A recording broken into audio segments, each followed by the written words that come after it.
Hello అండి అందరికీ. ఈరోజు నేను వైట్ క్రీమీ సాస్ పాస్తాని ఇంట్లో ఈజీగా ఎలా ప్రిపేర్ చేసుకోవాలో ఈ వీడియోలో చూపిస్తాను. ముందుగా పాస్తాని ఒక 20 మినిట్స్ పాటు బాయిల్ చేసి పక్కన పెట్టుకోవాలి. ఇప్పుడు వెల్లుల్లిపాయలు కొన్ని, అలాగే ఒక పెద్ద సైజు ఉల్లిపాయ, అలాగే క్యాప్సికమ్ ముక్కలు కట్ చేసుకొని పెట్టుకోండి. ఇప్పుడు 2 బ్లాక్స్ ఆఫ్ బటర్ని తీసుకొని బాణీలో వేసి బాగా మెల్ట్ అవ్వనివ్వండి. బాగా మెల్ట్ అయిన తర్వాత ఇందులో వెల్లుల్లిపాయ వేసుకొని బాగా వేయించుకోండి.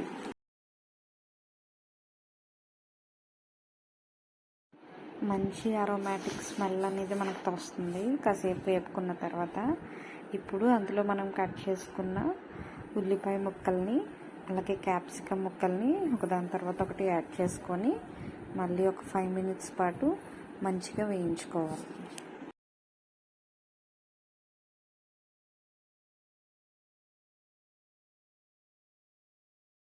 ఈ స్టేజ్లో లైట్గా సాల్ట్ యాడ్ చేసుకుంటే బాగా మగ్గుతాయి. ఇప్పుడు కొంచెం మిరియాల పొడిని అందులో యాడ్ చేసి ఒక 2 మినిట్స్ బాగా సాటే చేసుకోండి. తర్వాత చిల్లీ ఫ్లేక్స్ కానీ ఒరిగానో కానీ యాడ్ చేయండి. నా దగ్గర అవి అవైలబిలిటీలో లేవు, అందుకని నేను ఇక్కడ కొంచెం కారం యాడ్ చేస్తున్నాను. కారం వేసి ఒకసారి బాగా తిప్పుకున్న తర్వాత ఉడకబెట్టిన పాస్తా తీసుకొచ్చి ఇందులో యాడ్ చేసుకోవాలి.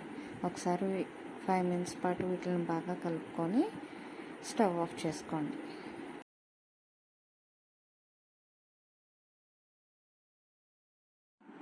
ఇప్పుడు ఇంకో బాణీని పెట్టుకొని అందులో బటర్ యాడ్ చేయాలి. మెయిన్గా వైట్ సాస్ ప్రిపేర్ చేసేటప్పుడు ఎక్కడ ఫెయిల్ అవుతామంటే ఈ వైట్ సాస్లో లంప్స్ ఫామ్ అవుతూ ఉంటాయి. అలా ఫామ్ అవ్వకుండా ఉండడానికి ఒక స్పూన్ మైదా పిండి వేసి ఫుల్గా బటర్లో కలిసిపోయేలాగా మనం తిప్పుకోవాలి. ఇక్కడ నేను 1.5 స్పూన్ వేసాను. సో లంప్స్ ఫామ్ అవ్వకుండా ఉండడానికి మీ దగ్గర ఏమైనా విస్కర్ ఉంటే అది పెట్టి తిప్పండి. అందులో కొంచెం కొంచెం పాలు యాడ్ చేసుకుంటా చాలా విగ్రస్గా విస్క్ చేయాలి. కంటిన్యూస్గా అలా తిప్పుతూ ఉంటే మాత్రమే మనకి లంప్స్ అనేవి ఫామ్ అవ్వకుండా ఉంటాయి. పూర్తిగా అలాగా లంప్స్ ఫామ్ అవ్వకుండా ఒక క్రీమీ టెక్స్చర్ వచ్చిన తర్వాత ఇందులో నేను ఒక స్లైస్ ఆఫ్ చీజ్ యాడ్ చేశాను.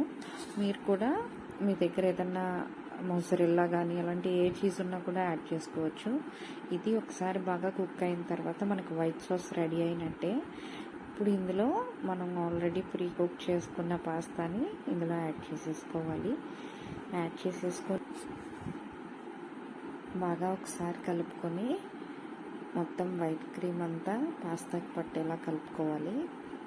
అలాగే ఇందులో మిరియాల పొడి కొంచెం, అలాగే కొంచెం కారం పొడి కూడా నేను తీసుకున్నాను. నేను ఆల్రెడీ ఇందాక చెప్పినట్లు మీ దగ్గర ఆరిగానో అండ్ చిల్లీ ఫ్లేక్స్ ఉంటే అవి యాడ్ చేయండి. అవి ఒక ఇటాలియన్ ఫ్లేవర్ ఇస్తాయి.